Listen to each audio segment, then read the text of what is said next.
உலகம் முழுவதுமே குறவர்களாக இருந்து இடையர்களாக மாறி பள்ளர்களாக ஆனவர்கள்தான் எல்லா மனிதர்களும்.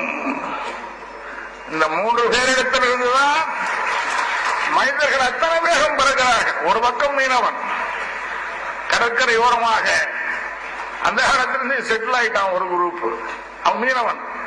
இந்த 4 பேருக்கு பிறந்தவர்கள் தான் அத்தனை பேரும் உலகத்துல. யார பார்த்துடா நீ தாழ்ந்தவன் சொல்ற? நீ முதல்ல கீழே வந்துடும்.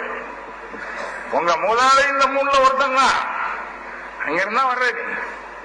ஆக தாழ்ந்த குலம்னு சொல்லுகிற குலம் தான் உண்மையிலேயே மிக உயர்ந்த குலம் இந்த உலகத்தில். ஏன்னா அவன் தான் ஆதி குலமாக, அவன் தான் ஆட்சிக்கு வந்தான். இடைநிலத்தில் இருந்தபோது கோ என்ற சொல் அரசு, நம்ம சொல்றோம் ஆரம்ப பொருள் பசு, அதற்கு தலைவன் கோவலன்,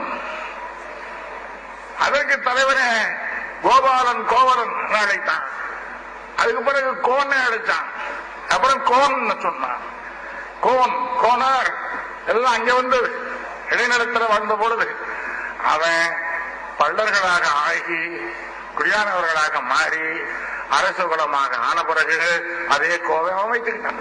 கோ அரசன் சொல்ல வச்சுட்டான். அவங்க தான் நாடகங்களை உருவாக்கினவர்கள். எதுக்கும் ப்ரூஃபே தேவையில்லை. ஏன்னா நகரம் என்பதிலிருந்து நாகரிகம் வந்தது. செட்டிலானவன் தான் நகரங்களை கட்ட முடியும். குடியானவன் அவனுக்கு பேர் என்ன? குடியானவன் அப்படின்னு என்ன அர்த்தம்? இதுக்கு முன்னாடி இருந்த குறவர்களும் முன்னாடி இருந்த இடையர்களும் நாடோடிகள் அலைஞ்சிக்கிட்டே இருந்தான். செட்டில் ஆக முடியல, ஆக முடியாது. இவன் செட்டில் ஆனவன். நதிக்கரைகளை பார்த்து அவர்கள் குடியாக மாறினார்கள். அந்த குழிகளுக்குள்ளே இருந்துதான் அரசன் வர முடியும். வேற எங்கிருந்து அரசு கிடையாது. ஆகவே அரச குலத்தை நாங்கள் சேர்ந்தவர்கள் என்று நீங்கள் தனியாக ஆதாரங்களை காட்ட வேண்டிய அவசியம் இல்லை. நீங்கள் தான் முதல்ல அரசனானவர்கள். இதுல என்ன கணக்கு?